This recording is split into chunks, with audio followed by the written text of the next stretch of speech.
Lindsey Vonn's historic Olympic career could be over after a myriad of injuries, including a terrible crash during the first weekend of the Olympics. What are some of the biggest concerns when it comes to the negotiations for the current collective bargaining agreement in the WNBA? And college softball is back. Stay tuned. Ladies and gentlemen, it's Matt Chuck, aka your worst nightmare. Matt Chuck, aka your worst nightmare. Matt Chuck, aka your worst nightmare.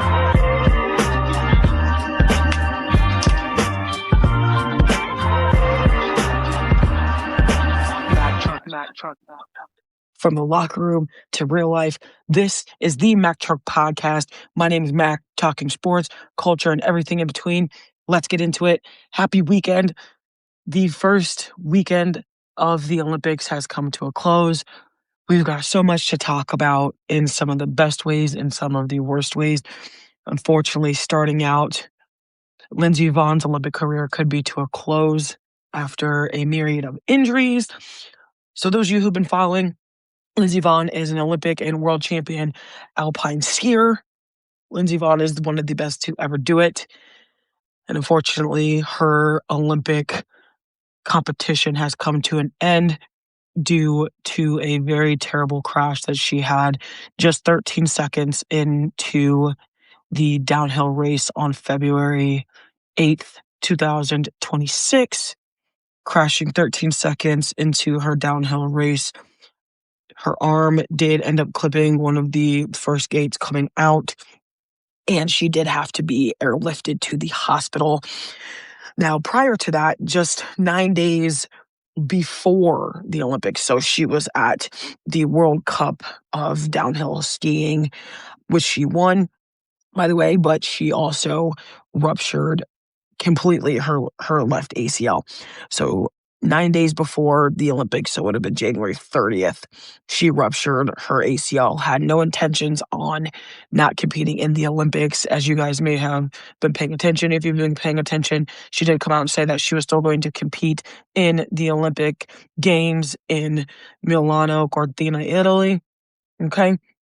Like I said, she did unfortunately have to come to a close with her Olympic competition. She did post on social media that she is out of her third surgery and is making slow progress into the recovery for the rest of 2026. There was also reports today stating that her fourth surgery will be tomorrow, as in Saturday, Valentine's Day, February 14th, 2026, and hopes to return to the U.S. after said surgery. And you can find all of this information at theolympics.com, ESPN.com, the Washington Post, as well as a myriad of other sporting engines, yahoosports.com as well. Now, her dad went on the record and made a quote. I'm going to talk about this quote because, frankly, and as a parent, I completely understand the worry, the stress, and the fact of just not wanting to see your child go through any kind of pain when they're playing sports, any kind of injuries. You don't want to see them in the hospital. I completely understand that. However, Lindsey Vonn's father stated in a short interview that this is her last one as long as I have a say about it. Now, Lindsey Vonn is 41 years old. And again, I don't know all the details as far as who's, maybe her dad has been monetarily supporting her with everything as far as her Olympic career, her athletic career, things of that nature. However, I don't think he has any reverence to say this is her last one if he has any say about it. Sir, I understand you're her father, but you don't actually have a say. She's a 41-year-old woman. But again, like I said, I don't know the details. That was just something that was kind of bothering me, irking me. She's a 41-year-old woman. She's a world champion. She's an Olympic champion. She's one of the Olympic greats when it comes to the sport of downhill skiing. Okay. Again, as a parent, I completely understand, not wanting to see your child suffer. It brings a lot of stress on the family. It brings a lot of stress on you as a parent. It brings a lot of stress on the injured athlete. I've been in that situation before in terms of being the injured athlete. So I completely understand. But I think he's overstepping lines a little bit. I know it's a little bit of a hot take, but I think he's overstepping a little bit. At the end of the day, the decision is Lindsey Vonn's. Now, I will go out on the record and say, if it were me, if I were in her situation, I would absolutely take a step back and really look to see if I could even come back. That's the first thing I'm looking at is how is this going to affect me in the long run? Are all these surgeries going to be enough for me to, make as close to a full recovery as humanly possible? Those types of things. And then I go down the list to see if I'm absolutely ending my Olympic career after that. And I think it's bold sometimes, parents get, their kids end up, becoming great athletes. They become great moguls in some way, shape, or form, or they're on a very large platform and then come out of the woodworks and say things like this. And again, a lot of it is, due to the angst, due to the stress, due to, the kind of, the trauma in terms of seeing it happen, being in the mix and all the things. I just wasn't a huge fan of what he said. I completely understand it, but I wasn't a huge fan of it. I don't think that was necessary, and obviously things, are said in passing and feelings, all of the understandings. It was just very strange the way it came about. But either way, like I stated before, Lindsey Vonn has been posting on her Instagram, social media, kind of keeping everybody updated in terms of that. But in more Olympic news, Breezy Johnson wins the gold medal in the Olympic downhill race and also adds an engagement ring to her collection of hardware, which I thought was dope. Okay. Watching, and I'm not big in terms of knowledgeable as far as downhill skiing, but it is one thing that I do watch a lot of during the Winter Olympics. And when I tell you that them skiers be flying, like the velocity and speed that they pick up literally going downhill is so crazy. I'm like, man, that is ridiculous. I have a hard enough time running on a treadmill and thinking I would just be going fast at 14 miles an hour or whatever it is, or, driving down a hill fast in my vehicle.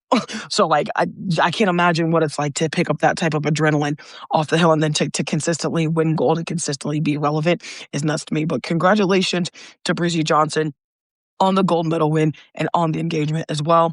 In U.S. speed skating, U.S. speed skater Erin Jackson places sixth place in the women's 10,000 meter speed skating event after winning gold in the women's 1,000 meter in the U.S. Olympic trials.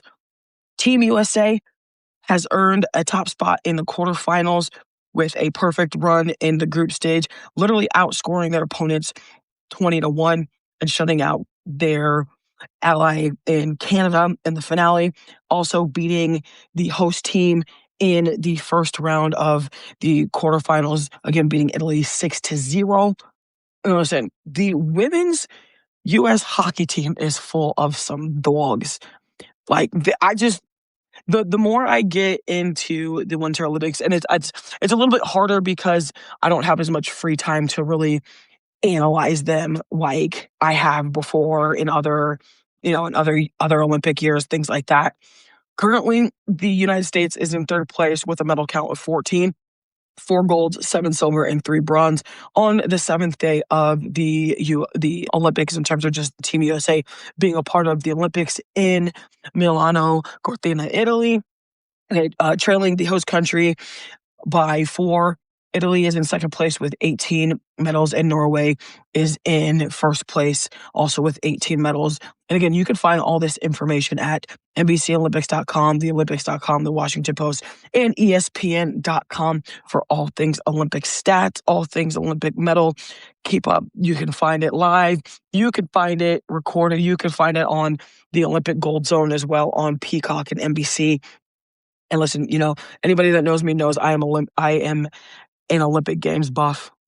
As a child, I had dreams of going to the Olympics for some sports. I still have a dream at 34 years old to be one of the oldest martial artists to get into the Olympics some way, somehow. But dreams are meant to be worked on, and that's what we're doing.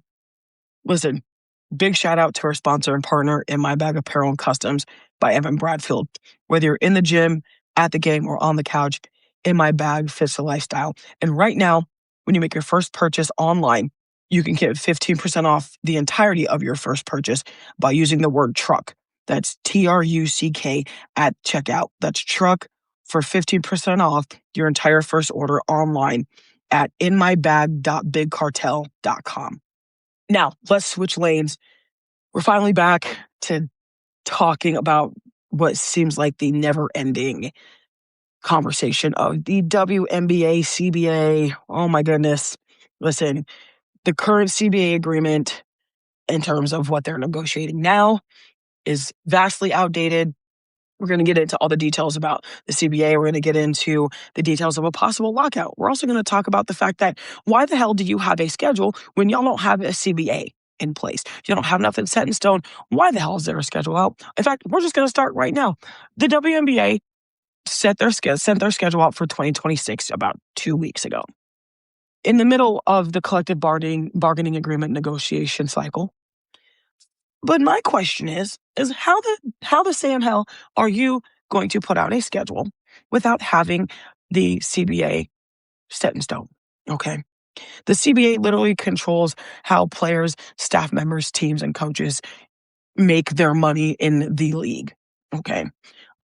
And it's quite interesting to me, like, oh, let's put out the schedule. To me, that basically said, we're going to put out the schedule, but we're not going to tell you if you actually get to play or not, because we can't seem to decide or agree upon a CBA that's going to be satisfactory for the WNBA PA and the union and the WNBA league itself. It's absolutely mind-blowing me. So just to give you a little bit of background, the CBA started in terms of the negotiations for 2026, started in 2025. Issues being discussed are included such as higher salaries for the players, better revenue sharing from the league with the league from team to team, improvements in housing and team facilities as well. And again, if you have followed the WNBA, if you watch the WNBA, if you follow it in terms of the news and some of the struggles that the WNBA players have been everything vocal about, like especially in this day and age, even though I know people want to say like pre-COVID and post-COVID, so 2020 to now, the WNBA players have been clamoring for nothing but pay adequacy. That is what this entire thing has been about, not pay equality. And again, every time we have this conversation on the show, whether we're here in this, in the studio or whether we're on a live feed, I always have to explain the fact that they are not debating or refuting equal pay in terms of the NBA. They are arguing adequate pay within its own damn league. There's zero reason why a professional women's athlete should be making only hundreds of thousands of dollars. Some people may think that's ridiculous. So a lot of people that I talk to, even some of my sports sources have said some of the pay structures as far as like the other power cycle of professional sports is outright ridiculous, but people want to sit there and complain that, oh, the WNBA doesn't make money to pay their players and all this. And really, if you've been paying attention, you would absolutely know that WNBA has been making more than enough money for this negotiation to become set in stone in terms of the demands and the stances that the players want. So kind of going back into it, negotiations were happening through 2025 and had entered a critical status quo cycle period that started on January 9th of this year after the initial extension expired. So currently as of mid-February, so the 7th through the 9th of this month in terms of the cycle in the month of February, the negotiations have continued. The league and the union have been exchanging proposals to avoid a possible work stoppage or what's better known as a lockout. A lockout would mean, and again, if you guys paid attention to sports, there's been a lockout before in the WNBA, there's been a lockout before in the NHL, there's been a lockout before in the NBA. That is exactly what that would mean, is work stoppage, which means players and coaches are not coaching, we're not playing, we're not producing money for you until something is done. And to be quite honest, I'm for it, because those players, the coaching staffs, the front offices for each team, even the front offices for the league office itself in terms of Kathy Engelbert and the WNBA work very hard to produce a professional product in a professional realm for women to play basketball at a high level. There's absolutely no reason why they can't get paid adequately. Okay. And this is also imposing delays for the expansion projects and the expansion teams, rather, in terms of the Toronto Tempo and what's now coming very soon in terms of the Portland team. Okay. Now, according to Kevin Pendleton and ESPN.com, a WNBA player will make $1 million salary in 2026. Okay. And you can find this stuff again on ESPN.com via Kevin Pendleton underneath anything that has to do with the WNBA and its CBA negotiations, as we are currently talking here with you on the Mac Truck Podcast.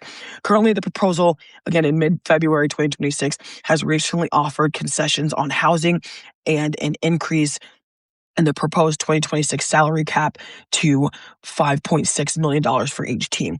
The league also proposes a 70% net increase revenue share, while players are also demanding 30% of the gross revenue. And we're going to break that down a little bit more here in the next couple minutes. So for those of you who don't know, the original salary cap that was proposed by the league was a $5 million salary cap for each team. When you do the math, after team expenses, league expenses, things like that, that leaves just about enough of a salary cap for players to start making upwards into the $1 million range, if not just a little bit more. That was just with the $5 million salary cap proposal. So some of the key details and latest stances in the proposal itself. So again, this dates back to just a couple days ago, the 7th through the 9th of this month. So salary cap and compensation. So like I said, a $5.6 million deal cap per team in 2026 with an average player salary of $530,000. So that would be the average for a WNBA player on a WNBA team. Their average would be just about $530,000.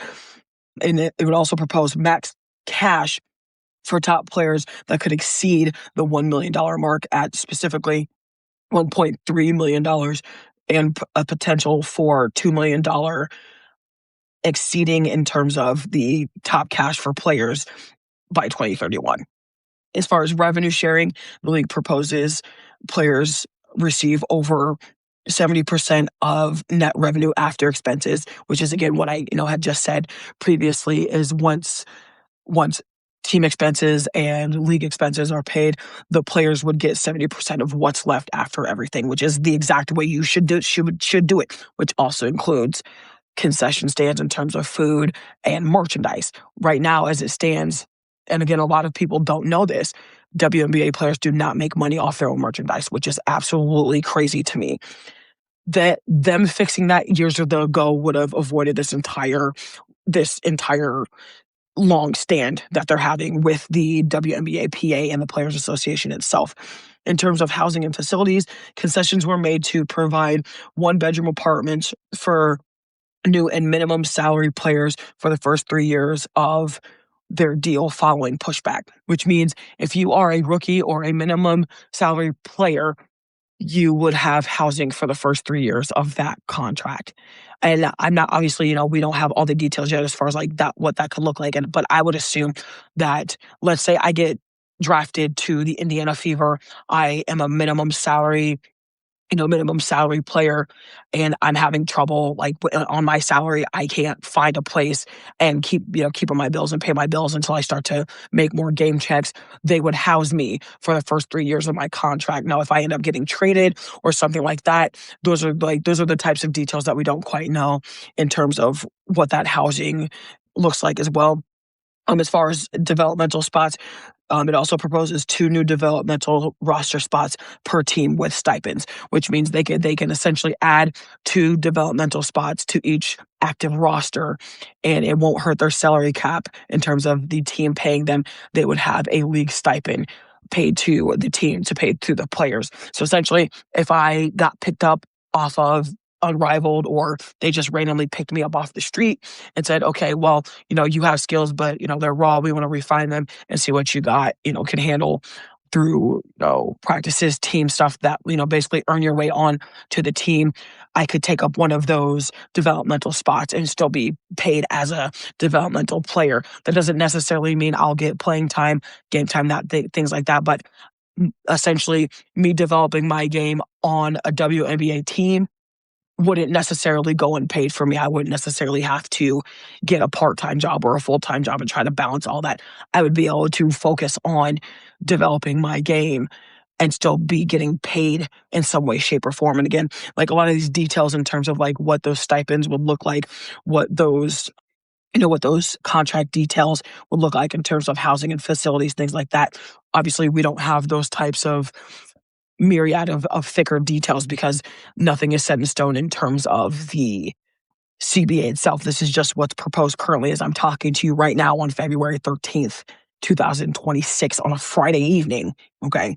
Other things in the proposal or the CBA include the elimination of marijuana testing, increased performance bonuses, and a pregnancy trade consent clause. And I think the pregnancy trade consent clause is the biggest one because if you guys remember when Dearica Hamby was playing for the Aces, she ended up getting traded away for being pregnant, and it turned into an entire thing where she, had to kind of go take everything higher up as far as the league offices because she felt like she was unfairly traded because she was pregnant. And I absolutely agree. Women's players, the WNBA players, women's athletes should not be punished for bringing a new life into the world. That's absolute crap, especially if there's somebody that's on the up and coming in terms of team relevancy, popularity, things like that, or they're just a really good player.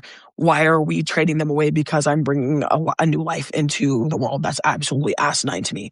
It has never made sense to me. And the fact that that entire thing in itself, as far as Dearica Hamby having to go up higher into the league and really fight her case and state her case, like I got unfairly traded because I was pregnant. That's not fair. That would be like saying if a coach has a personal issue going on and they're out from a game and the assistant coach is taking over, that would be like firing the coach because they had something going on and there was no explanation. Oh, you're fired. That's essentially what happened to Dearica Hamby before she started playing for the LA Sparks. Everything's crazy. Now, key stances and player demands. Again, players are pushing for 30% of gross revenue, which would essentially reject the net model. So it's basically the WNBA players in terms of what they're not getting as far as revenue sharing or very little revenue sharing is they're on the net model, which means they get whatever is left over from the WNBA expenses. Now they're asking for 30% of that in the gross revenue. Essentially, whatever the WNBA earns before expenses and before taxes, they want 30% of that, which is absolutely, again, deserved, especially when you compare where the league started in terms of its salary caps to now. We're going to get through all that. I've got the chart right here for all you guys to kind of give it, bring it full circle. As far as cap discrepancy, the WNBA PA previously proposed a $10.5 million salary cap for each team. And when I read that number, I was very surprised. I was very shocked as far as like, dang, $10.5 million as a salary cap for each team. Now, I don't know what the WNBA and the union budget is actually. I don't have those types of figures, but the fact that they proposed a $10.5 million cap for each team and the fact that they being the league and the union have come back with a $5.65 million salary cap proposal for each team tells me that WNBA has made more money since 2020, since 2023, so on and so forth. So for people, again, to sit here and say that, oh, the WNBA doesn't make any money, they don't have any fans, 9 people watching, all the things that we all typically hear when we're listening to, these sports fans and quote unquote sports, commentators and analysts and all the things. That's just not true, because why would you propose a $10.5 million salary cap if the league didn't have it? If the WNBA PA truly didn't think or truly didn't know or truly didn't have the inside scoop on the league budget, there's absolutely zero reason why that $10.5 million salary cap would be on there. I just got to throw that out there. Anyway, kind of to roll out as far as like our bullet points and key things as far as what these stances are. Players have authorized a union to call a strike if necessary, meaning, just like I said, kind of towards the top of the show, there could be a possibility of a work stoppage or a lockout for the WNBA. And everybody, again, is out here saying like, oh, the WNBA can't afford a stoppage. If the WNBA PA can request a $10.5 million salary cap, they can absolutely afford a lockout. I mean, obviously, it's going to look bad on the league and Kathy Engelbert, the president, and the higher ups. It's going to look bad on them. Oh, you guys are still getting paid, but your players and teams and coaches aren't working for you. What's that say about you? Stop being greedy.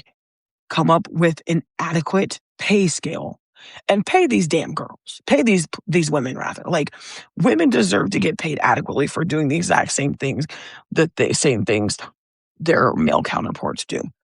Okay, it's quite frustrating. And just to kind of get into the flow chart of everything. So in 2003, the salary cap was $85,000 for each team, which was set at just about 13.8% of the salary cap. And the raises that came with that did not stay pace with how the WNBA was growing. From 2008 to 2013, the CBA player max was just about less than 12.5% of the league's entire salary cap until 2019. So now we're going to give you the breakdown from 2020 to now with the previously proposed $5 million salary cap with each team. So in 2020, the cap was $1,300,000 from 2019 to 2020, which was a cap increase of 30.8%.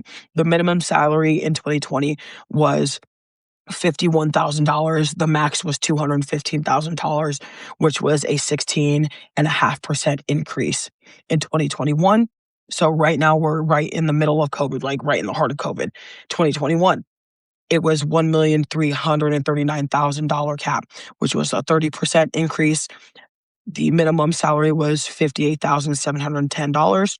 The maximum salary was $221 or $221,456, again at 16.5% increase. So everything from basically from 2020 to 2025 is going to have a 16.5% cap increase, just so you guys are aware.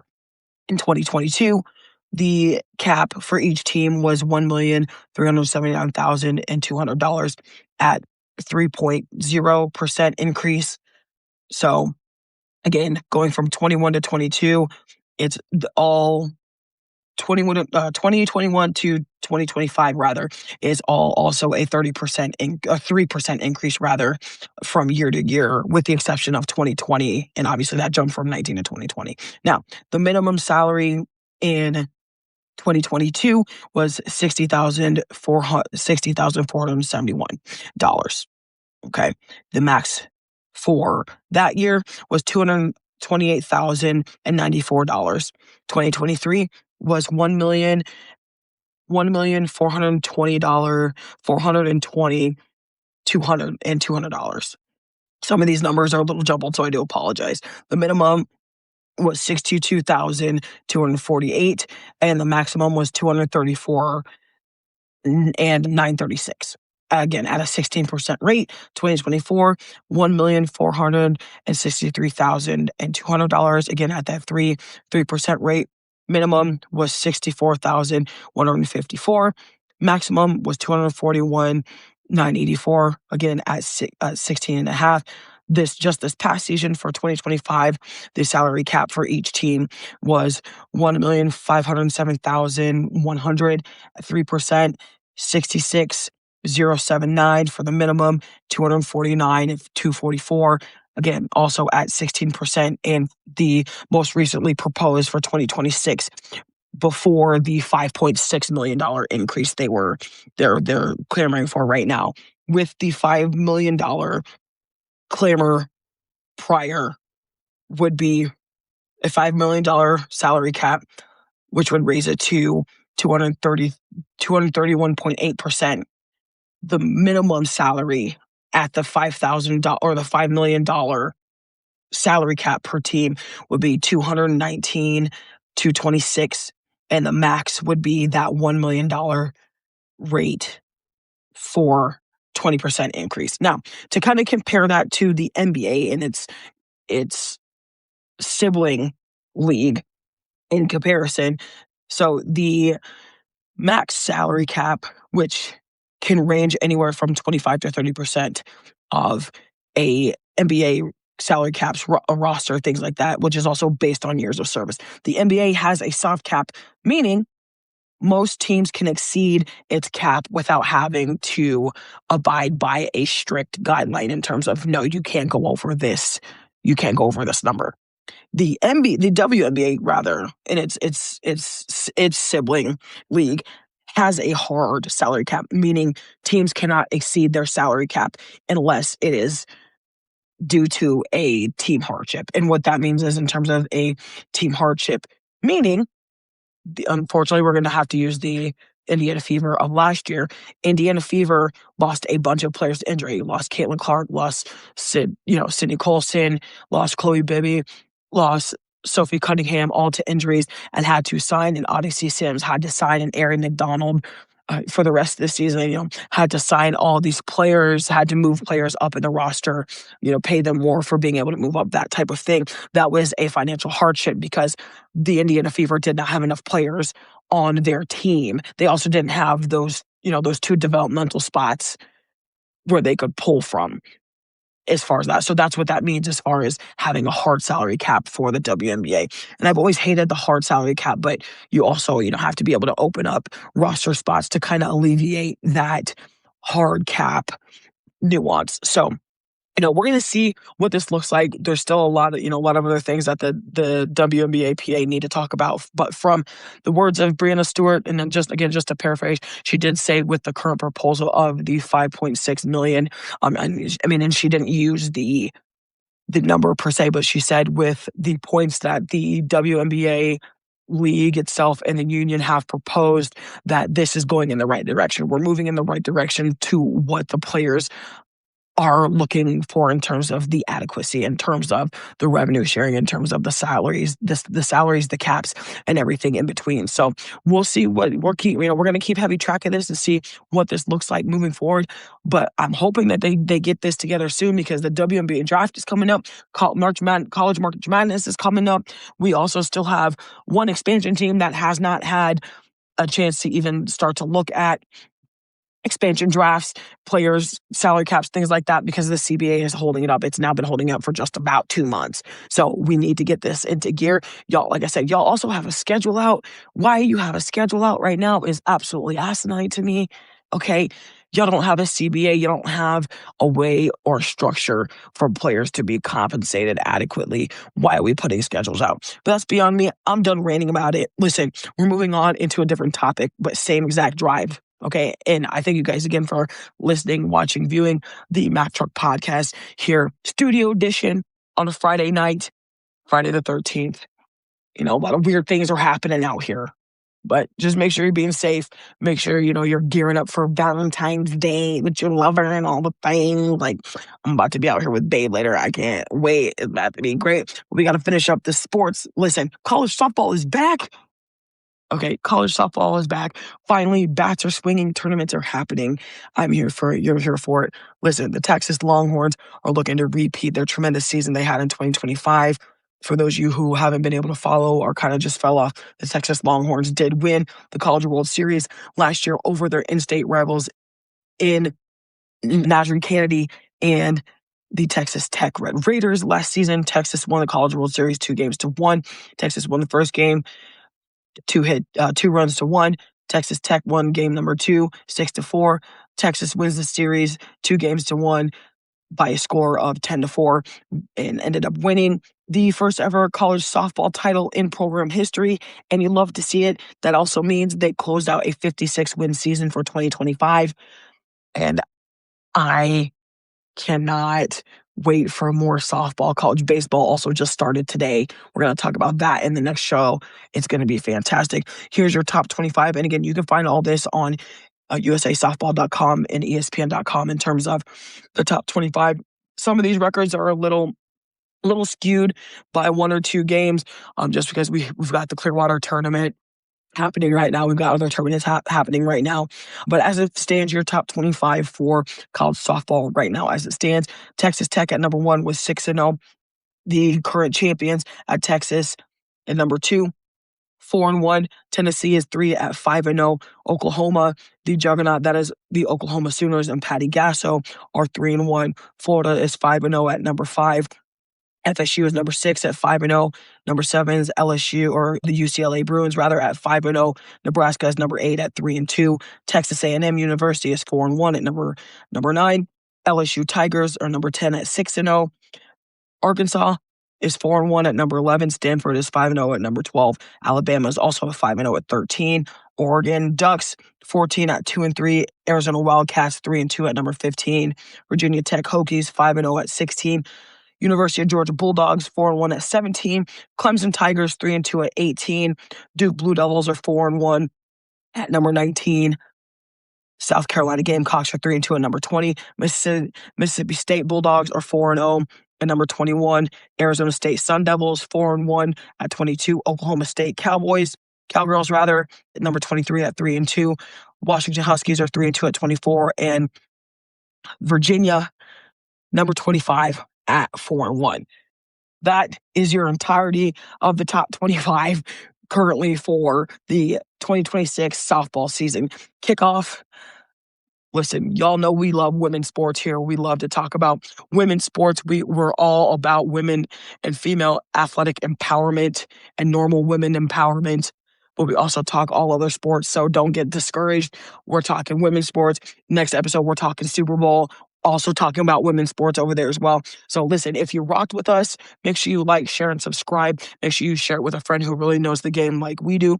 Make sure you're checking out In My Bag .bigcartel.com for 15% off your first purchase using the code word truck. That's TRUCK for 15% off your first order when you shop with In My Bag Apparel, the official sponsor and partner of the Mac Truck Podcast. Also, make sure you're following us on YouTube at the Mac Truck Podcast. Make sure you're following us on TikTok, Mac Truck Mayhem, and the Truck Pod, the personal TikTok and the show TikTok. Just, we're out here dropping plugs. Okay, make sure you're also tuning in on TikTok for our now Wednesday sports panels, 7 p.m. Eastern time, right here on TikTok. In terms of the streaming platform, in terms of our live show, make sure you're finding us again on YouTube, on StreamYard, on Facebook as well. Okay, and make sure you're finding us on Apple Podcasts and wherever else you get your audio streaming pleasure. Make sure you drop a 5-star rating. And listen, I appreciate y'all. Make sure you have a safe weekend. Make sure to continue to uplift small businesses, small independent sports media as well. Make sure you have a safe holiday weekend. President's Day is also on Monday. Make sure you're indulging responsibly if you do. Make sure you're being able to spend, the holiday in terms of Valentine's Day with your loved one in some way, shape, or form. But until next time, that's it for the Mac Truck Podcast. We'll see you later. Gentlemen, Mac Truck, a.k.a. your worst nightmare.